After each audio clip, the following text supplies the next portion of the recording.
When I relocated to Atlanta, Georgia in 2012, it signaled an opportunity for me to start afresh.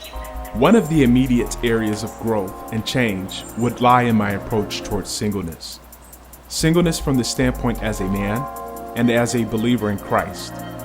So as God led me to my church home and I began to increase my involvement within my new church, one of the major needs was in the singles ministry area. You see, our church's singles ministry was practically non-existent, yet our church was filled with single members, varying from all ages and walks of life. So I began doing research. I talked to members at my church. I talked to folks outside of my church. I Googled, I watched videos, I read articles, and I became more active within local events and charities to better understand how and what a singles ministry called for in today's climate. And throughout this research and investigating, I continued to pray and ask God to lead me into doing His will on His terms of what a singles ministry would look like in today's technology-filled world. Well, let me start with what I noticed during my observations. First, singleness is a very diverse subject.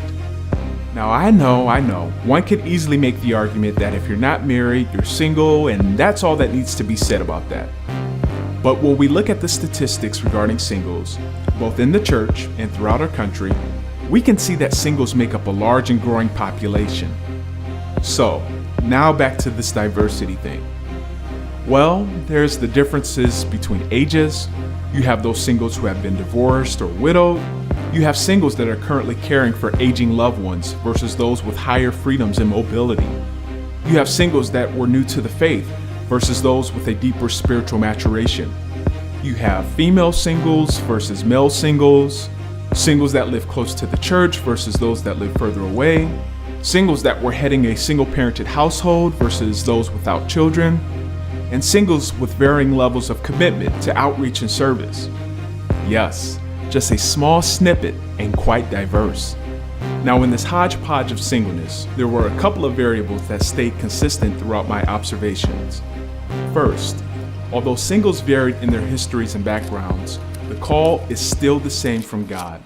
No matter what age or stage or level of singleness we're currently in, we're called to be doing His work while in this season of singleness. Secondly, and interestingly enough, I noticed that a near majority of singles, both old and young, were quite active in their social media sphere. Yes, I even noticed our older singles with blogs, cell phones. They were texting, posting, tweeting, similarly to our younger tech-savvy singles. And that's when it all came together.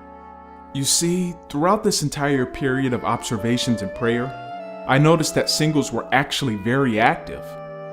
Although it often went unnoticed by others, a lot of singles right in my own church were writers, writing quality Christian blogs and books. We had singles that were creating multimedia to share to the world, singles that were doing outreach and serving, and yes, singles like myself creating new applications to improve how churches communicate. Now that the main focus of how a singles ministry could be developed and sustained in today's climate was defined, one of the answers lie in our ability to use online communications to bring awareness and uplift each other.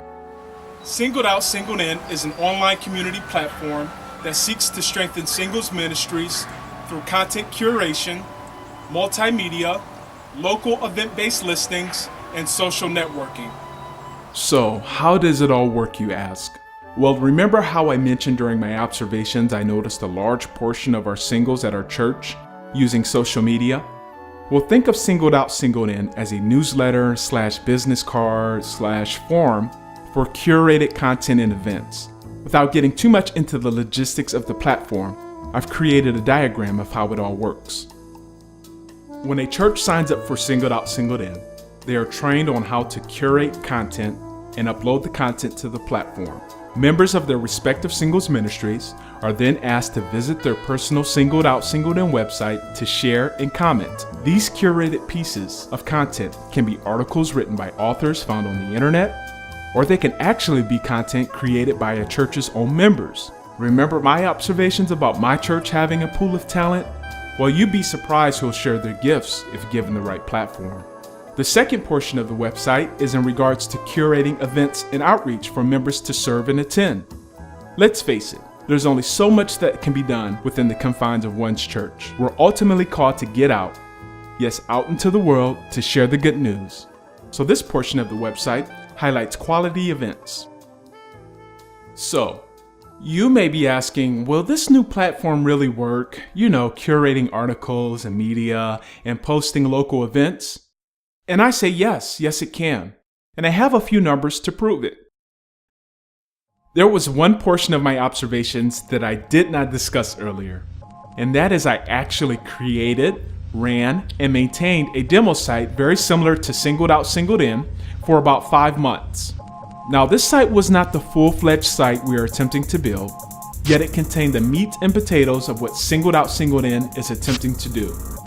We had a page of daily curated content, and then we had a page of daily events and ways of serving for our local community.